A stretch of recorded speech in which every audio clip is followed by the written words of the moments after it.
Bismillahirrahmanirrahim. Assalamualaikum warahmatullahi wabarakatuh. Salam semangat untuk semua mahasiswa Universitas Muhammadiyah Tangerang. Pada kesempatan kali ini kita sudah masuk ke dalam pertemuan kedua, di mana pembahasan pertemuan kedua ini terkait tentang hakikat bahasa. Ada 4 hal yang menjadi concern atau menjadi pembahasan pada pertemuan kali ini. Silahkan disimak dengan baik. Jika ada pertanyaan atau tidak ada hal-hal yang kurang dipahami, Anda bisa lihat buku bahan ajar serta ditanyakan pada kolom pertanyaan yang ada dalam link YouTube ini. Yang pertama yang akan kita bahas terkait tentang pengertian bahasa dan pentingnya bahasa. Yang pertama, jumlah penutur, kedua penyebarannya, dan yang ketiga adalah sarana. Terkait tentang jumlah penutur, bahasa Indonesia. Ada 2 bahasa yang digunakan di Indonesia, yaitu bahasa Indonesia dan bahasa daerah.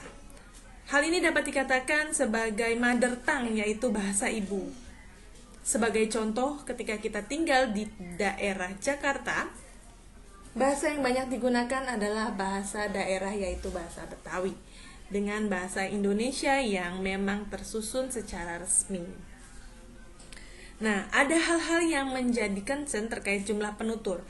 Apa itu penutur? Penutur adalah seorang yang mengajarkan bahasa Indonesia pada individu yang memang menganggap bahwa bahasa Indonesia adalah sebagai second language atau bahasa kedua.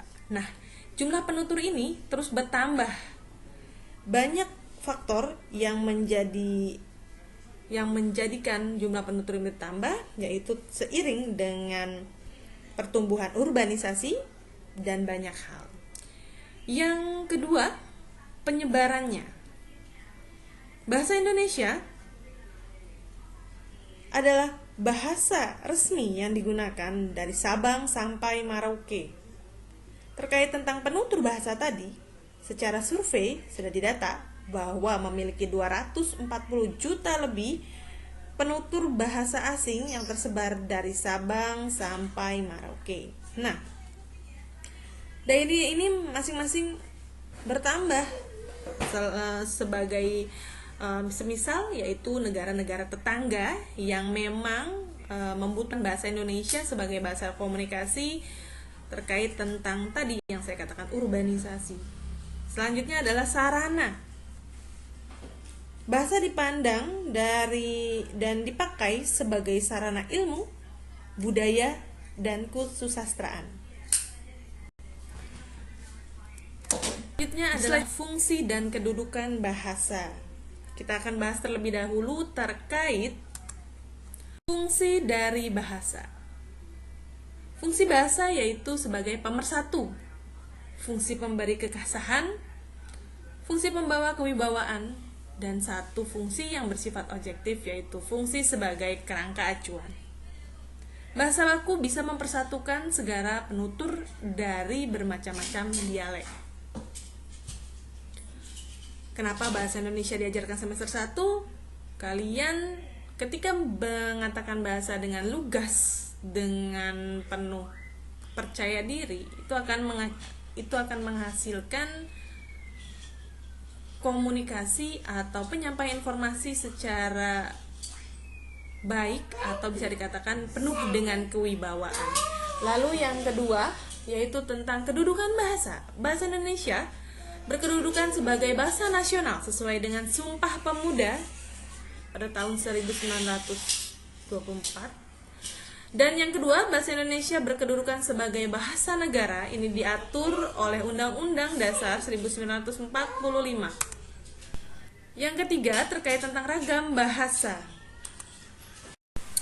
Ragam bahasa ini memiliki tiga jenis. Yang pertama adalah bahasa lisan, tulisan, bahasa baku, dan tidak baku. Adapun bahasa lisan yang pertama terkait tentang penggunaan bentuk kata. Lalu ada penggunaan kosakata. di mana dalam penggunaan kata dan kosakata ini harus dipilih sesuai dengan padu padan ketika kita mengungkapkan bahasa secara lisan. Yang kedua terkait tentang tulisan. Kalau tadi lisan hanya menitik beratkan pada kata dan kosakata, hal ini ditambah satu poin lagi oleh tulisan terkait tentang struktur kalimat. Nah, ketika kita membuat ragam bahasa terkait tentang tulisan, harus memahami terkait tentang struktur kalimat. Yang terakhir adalah baku dan tidak bakunya bahasa. Ragam baku dikembangkan dan diakui oleh sebagian besar warga masyarakat dan pastinya digunakan oleh sebagian masyarakat. Dan terakhir, ragam tidak baku adalah ragam yang tidak dilembagakan. Contohnya ketika kita berbicara dengan teman atau teman sejawat, maka hal yang menjadi konsen ragam bahasa yang kita gunakan biasanya itu adalah ragam tidak baku. Lain halnya ketika kita sudah masuk ke dalam pendidikan atau seperti ini, proses pembelajaran, kalian harus wajib menggunakan ragam bahasa baku. Nah, kita sudah sampai pada poin yang keempat atau yang terakhir terkait sejarah perkembangan bahasa. Di sini saya akan menantang kalian atau memberikan kesempatan untuk kalian berwisata ilmu sejauh mana pengetahuan Anda terkait tentang sejarah perkembangan bahasa. Silakan Anda kemukakan sebagai absensi atau data kehadiran. Anda silakan komen di dalam komen YouTube yang ada di bawah. Silakan Anda kemukakan sejauh mana Anda memahami tentang sejarah perkembangan bahasa. Oke, ini menjadi tolak ukur bahwa kalian memang memahami apa yang dijelaskan begitu.